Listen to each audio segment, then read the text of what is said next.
Hi guys!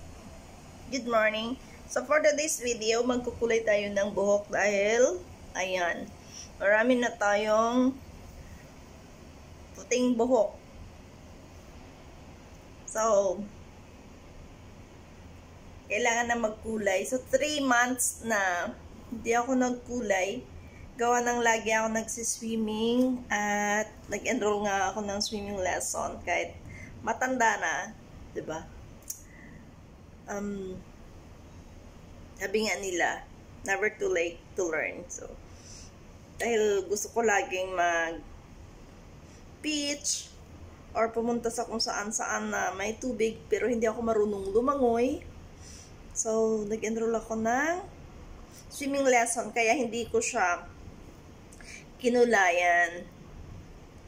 Kasi parang, wala namang ibang ganap, puro swimming, paulit-ulit. So, ngayon, dahil patapos na yung aking lesson for 3 months, magkukulay tayo ng hair, ayan. So, yung napili kong pangkulay ay shallow. So, ito siya, shallow. Ayan. So, yung nakalagay dito talaga pang gray hair siya. Ayan. Hindi masyado nakikita, no? So, tingnan natin kung ano yung laman niya. So, ganyan yung kulay niya kung nasa buhok na natin. Pero, syempre, tingnan pa rin natin mamaya. Dahil, alam niyo na yung buhok ko, dark.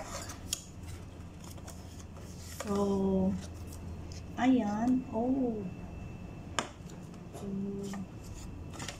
Meron siyang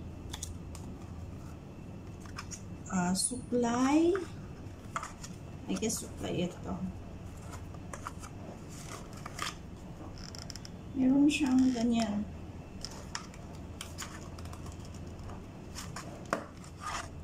Suklay at siyempre yung kanyang instruction.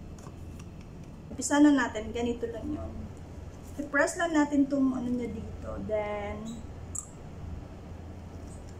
yes, kailangan lagyan natin ng pantay. So, yan siya. May kulay. So, syempre, unahin natin yung may kulay. May kulay. Oo nga, yung may puti. Kasi, yun naman yung purpose nito. Kailangan makulayan ang mga puting buhok. There. Kasi yung puti kong buhok, nasa harap lang. Wala siya masyado sa loob. Kaya mag-focus tayo dito sa harap. So, iba yung mga nagkukulay, medyo matapang. Na arte-arte lang. Isa sa nagkukulay ng may tinatakpan o may tinatago. So, dahil ako may itatago, ganyan. Unahin natin yung itatago natin. So, bahala na yung nasa loob. Ayan. Konti lang naman itong itatago natin, pero kailangan siyang ma-cover up.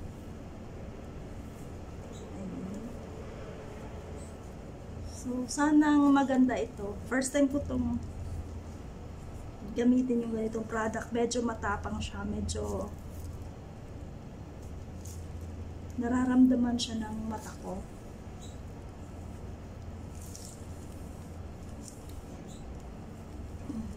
So, ayan. So, mamaya ulit guys. Tatapusin ko lang to at kailangan ko ng salamin. So, ayan. Okay na. Makapit siya. Dry lang yung yung buhok. Pero makapit naman siya kasi nagkulay ka agad din. Hintayin ko lang na mag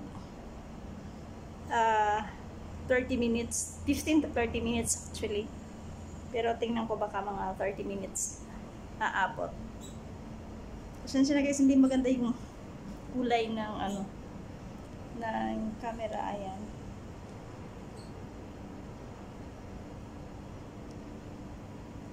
parang okay naman siya. Sana mamaya pag na banlawan na is okay yung kulay. So, see you ulit mamaya. So, ayun guys, no? So, iba talaga kapag product ng Japan. Tingnan nyo naman, oh.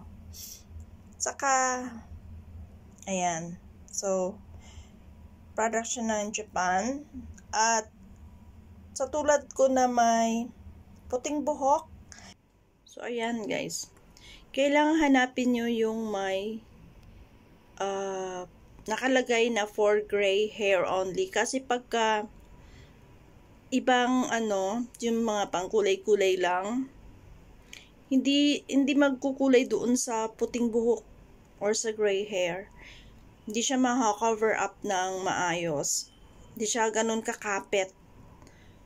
So, pagka may nakalagay na for gray hair only, special talaga siya para sa atin na mga gurangs na char. So, promise, maganda talaga siya. Kasi kapit na kapit yung pangkulay. Dahil nga, special siya para sa may mga puting buhok. Diba? So, ayun. Yun lang yung advice ko. Kahit anong klase naman siguro, no? Pero sa lahat ng na-try ko na pangkulay, na tulad nito, except dun sa mga yung mga shampoo. Parang ito pa lang yung magaan. Ito yung maganda. Kasi yung iba, hindi siya ganun kakapit yung kulay. Okay naman, pero para sa akin, the best ito. Yun lang. So, ayun guys. Medyo tuyo na yung aking hair. So, ganyan yung resulta niya, no? May pagka, diba, brown. Ang cute ng niya. Hindi ako nagpatuyo ng buhok. I mean, hindi ko siya binlower. So, ganyan yung niya. Texture. Diba? May hangin nga lang. Bukas yung electric fan masyadong mainit eh. So, ayan. Okay naman siya. I like the color, diba? Hindi ko nga lang alam kung nakikita siya masyado sa video. Pero dito, maganda siya. Gusto pa yung kulay niya. Hindi siya ganun ka light yung brown. Hindi din siya dark. Parang lang. Nagkaroon na siya ng konting kulay. But yung, ayan. So, yung gray hair ko, wala na. Say ganun. So, wala na siya. Diba? Wala na silang lahat. Ayan. So, kung maitim kasi yung buhok ko, diba? So, konti lang naman yung puti. Kung puti talaga yung buhok, medyo light brown, sana yung result niya. Katulad doon sa may picture. Pero dahil itim na itim yung buhok ko, so, ganyan lang yung resulta niya. Parang naging chestnut brown siya ng konti. Ganyan, ayan. Diba? So, ganun siya. Makintab. Maganda siya makintab. Diba? Tabunan na lang natin yung mukha. Buhok naman yung pinapakita. Ganun. No. Mahangin eh. So, ayun. Advice sa mga naghahanap ng pangkulay para matabunan yung puting buhok. Hanapin nyo talaga guys yung may pangalan na gray hair, for gray hair only, para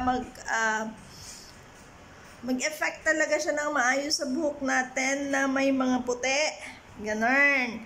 Kasi kung marami kasing pangkulay, yung iba pang teenagers, yung pang fashion lang. So, iba po yung effect nun sa buhok natin na mayroong puti. Ganon. So, yun lang guys. Thank you so much sa panunood ng aking vlog. At kita-kita po tayo ulit sa susunod ko pang mga vlog. Bye guys. Thanks for watching.